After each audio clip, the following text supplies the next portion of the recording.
Welcome. मी Harshali happy लाईफमध्ये तुमचं स्वागत करते. रोजच्या प्रकारची अंडा करी बनवून कंटाळा आला असेल तर आज मी ही वेगळ्या पद्धतीची अंडा करी तुम्हाला सांगणार आहे, त्याची रेसिपी सांगणार आहे.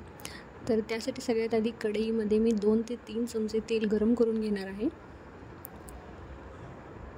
तेल छान असं गरम झाल्यानंतर याच्यामध्ये मी 2 कांद्यांची प्युरी बनवलेली आहे, ती अशी छान परतून घ्यायची आहे. कांद्याची प्युरी एकदम बारीक अशी बनवायची आहे. इथे तुम्ही कांदा प्युरीऐवजी कांदा जर एकदम बारीक चिरून ह्याच्यामध्ये परतून घेतला तरी हरकत नाही, पण प्युरी बनवून टाकल्यामुळे रस्सा खूप छान होतो. त्यानंतर याच्यामध्ये मी 2 टोमॅटोची प्युरी मिक्स केली आहे, ती याच्यामध्ये छान अशी परतून घ्यायची आहे. त्यानंतर याच्यामध्ये 1 चमचा आलं लसणाची पेस्ट टाकून ती याच्यामध्ये छान अशी भाजून घेतलेली आहे. मसाला तुम्ही जितका वेळ आणि व्यवस्थित भाजाल तेवढी त्या रश्श्याची चव खूप छान अशी लागते.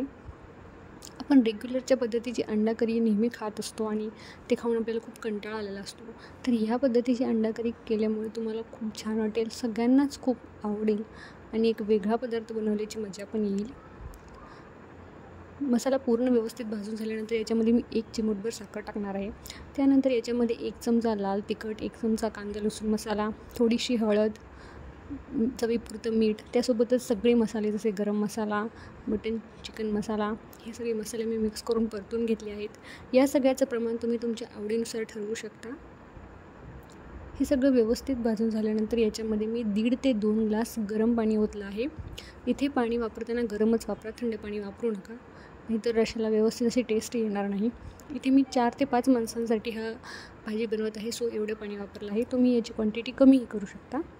त्यानंतर याला उकळी आल्यानंतर याच्यामध्ये मी साधारण 4 अंडी फोडून घेतलेली आहेत, डिरेक्टली अशी फोडायचे आहेत.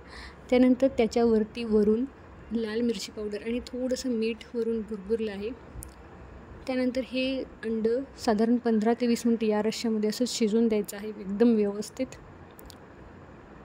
तुम्ही पाहू शकता ही भाजी एकदम रेडी झालेली आहे, अंडं व्यवस्थित असं शिजलेलं आहे. ही रेसिपी घरी नक्की ट्राय करून बघा आणि व्हिडिओ आवडला असेल तर लाईक करा, शेअर करा आणि चॅनलला सबस्क्राईब करा. थँक्यू.